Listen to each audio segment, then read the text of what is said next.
ओम नमः शिवाय।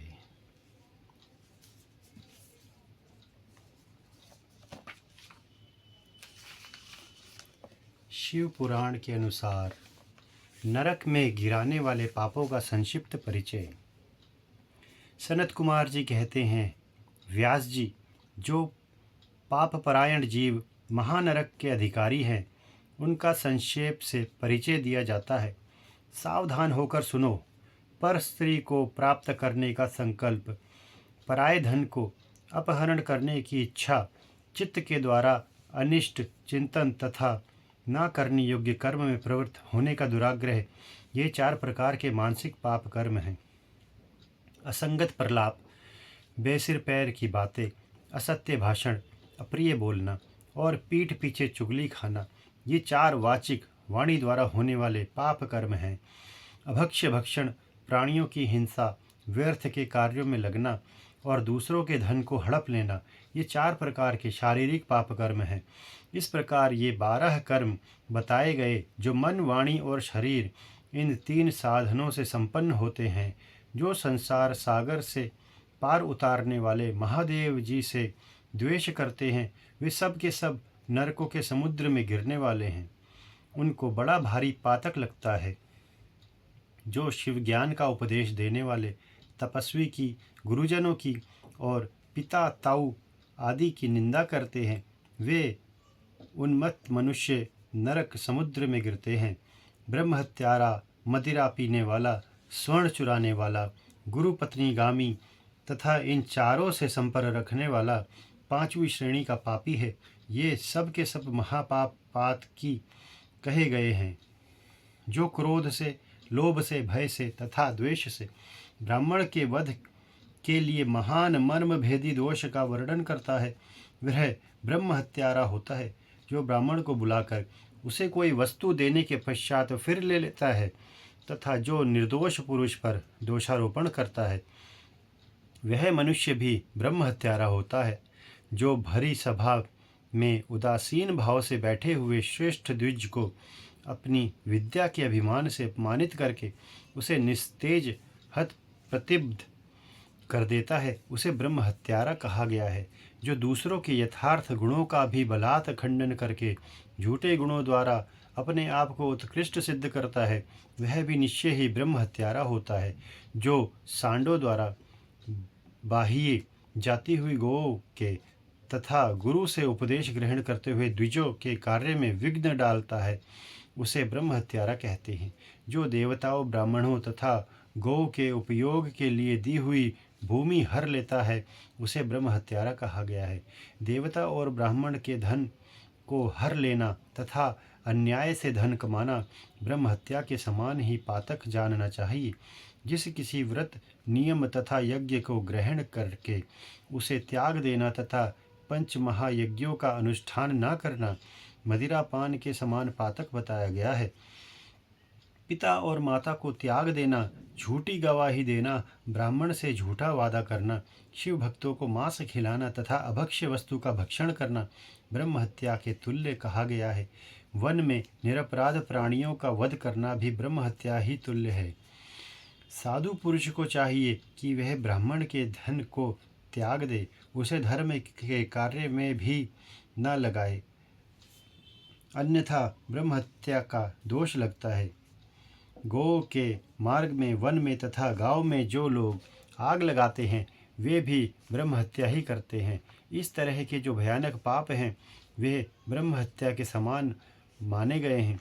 ब्राह्मण के द्रव्य का अपहरण करना, पैतृक संपत्ति बंटवारे में उलटफेर करना, अत्यंत अभिमान और अधिक क्रोध करना, पाखंड फैलाना, कृतज्ञता करना, विषयों में अत्यंत आसक्त होना, कंजूसी करना, सत्पुरुषों से द्वेष रखना, पर स्त्री समागम करना, श्रेष्ठ कुल की कन्याओं को कलंकित करना, यज्ञ, बाग बगीचे, सरोवर तथा स्त्री पुरुषों का विक्रय करना, तीर्थ यात्रा, उपवास तथा व्रत एवं उपनयन आदि का सौदा करना, स्त्री के धन से जीविका चलाना, स्त्रियों के अत्यंत वशुभूत होना, स्त्रियों की रक्षा न करना तथा छल से पराई स्त्री का सेवन करना, ब्रह्मचर्य आदि व्रतों को त्याग देना, दूसरों के आचार का सेवन करना, असक्त शास्त्रों का अध्ययन करना, सूखे तर्क का सहारा लेना, देवता, अग्नि, गुरु, साधु तथा ब्राह्मण की निंदा करना, पितृयज्ञ और देव यज्ञ को त्याग देना, अपने कर्मों का परित्याग करना,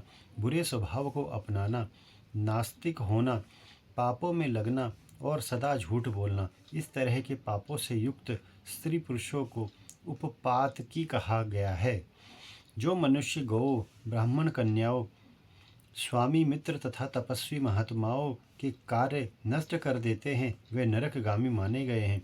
जो ब्राह्मणों को दुख देते हैं, उन्हें मारने के लिए शस्त्र उठाते हैं, जो द्विज होकर शूद्रों की सेवा करते हैं तथा जो कामवश मदिरा पान करते हैं, जो पापपरायण, क्रूर तथा हिंसा के प्रेमी हैं, जो गौशाला में, अग्नि में, जल में, सड़कों पर, पेड़ों की छाए में, पर्वतों पर, बगीचों में तथा देव मंदिरों के आसपास मलमूत्र का त्याग करते हैं, बांस, ईंट, पत्थर, काठ, सींग और कीलों द्वारा जो रास्ता रुंधते या रोकते हैं, दूसरों के खेत आदि की सीमा मिटा देते हैं, छल से शासन करते हैं, छल कपट ही कार्यों में लगे रहते हैं, किसी को ठग कर लाए हुए पाक, अन्न तथा वस्त्रों का छल से ही उपयोग करते हैं, जो स्त्री, पुत्र, मित्र, बाल, वृद्ध, दुर्बल, आतुर, भृत्य, अतिथि तथा बंधुजनों को भूखे छोड़कर स्वयं खा लेते हैं, जो अजितेंद्रिय पुरुष स्वयं नियमों को ग्रहण करके फिर उन्हें त्याग देते हैं,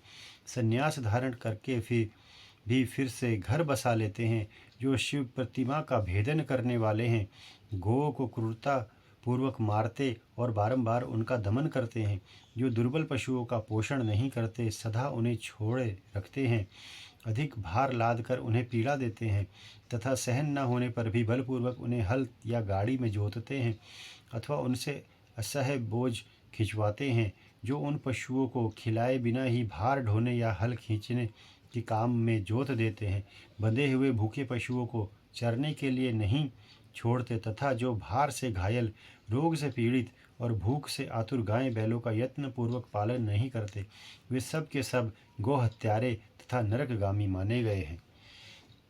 जो पापिष्ठ मनुष्य बैलों के अंडकोश कुटवाते हैं और बंध्या गाय को जोतते हैं, वे महानारकी हैं।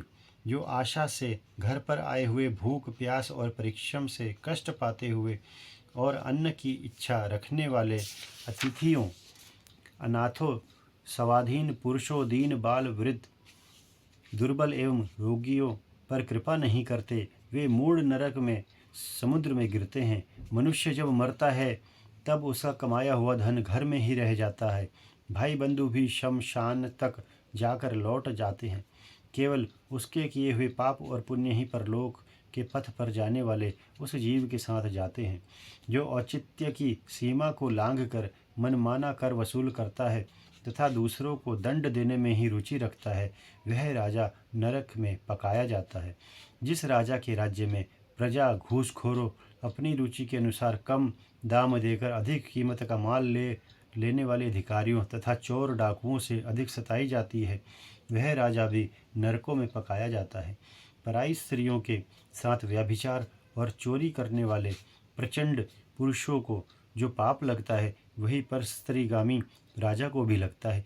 जो साधु को चोर और चोर को साधु समझता है तथा बिना विचारे ही निरपराध प्राण दंड दे देता है, वह राजा नरक में पड़ता है। जिस किसी पराये द्रव्य को सरसों बराबर भी चुरा लेने पर मनुष्य नरक में गिरते हैं, इसमें संशय नहीं है। इस तरह के पापों से युक्त मनुष्य मरने के पश्चात यातना भोगने के लिए नूतन शरीर पाता है, जिसमें संपूर्ण आकार अभिव्यक्त रहते हैं। इसलिए किए हुए पाप का प्रायश्चित कर लेना चाहिए, अन्यथा 100 करोड़ कल्पों में भी बिना भोगे हुए पाप का नाश नहीं हो सकता। जो मन, वाणी और शरीर द्वारा स्वयं पाप करता है, दूसरों से कराता है तथा किसी के दुष्कर्म का अनुमोदन करता है, उसके लिए पाप गति नरक ही फल है।